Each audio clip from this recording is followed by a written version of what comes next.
ফাগুনের পরশে প্রকৃতি ছেয়ে গেছে ঋতুরাজ বসন্তের রঙে। প্রকৃতি প্রেমকে বিমোহিত করে রেখেছে তার রূপের ছোঁয়ায়।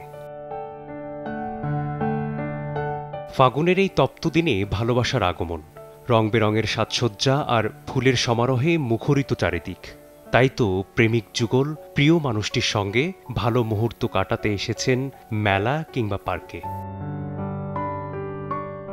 আজকে ফাল্গুন এবং ভালোবাসা দিবস দুইটাই একসাথে। আজকে ৮ নম্বর ঢাকা ভার্সিটির এইসব দিক রিক্সায় করে ঘুরবো, ধানমন্ডি, এরকম এতটুকুই।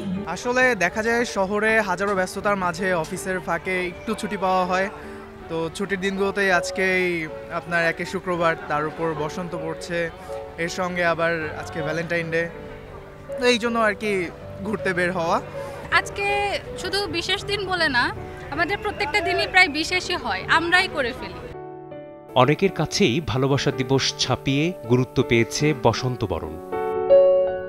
আজকে আমরা আসলে বসন্ত পালন করছি, আমরা ভ্যালেন্টাইন্স ডে পালন করছি না। আমরা যেহেতু সিঙ্গেল, আমরা এরকম প্ল্যান করেছি যে আজকে ঘুরবো। আমার আসলে ফাল্গুনটা উদযাপন করতে ভালো লাগে, ভালোবাসা দিবসটাকে আমি ওইভাবে উদযাপন করতে পছন্দ করি না। বসন্তে প্রকৃতির এই নবজীবন বিস্তৃতি পাক সবার মাঝে, ধুয়ে মুছে যাক জীবনের সব গ্লানি, ভালোবাসার রং ছড়িয়ে পড়ুক সর্বত্র।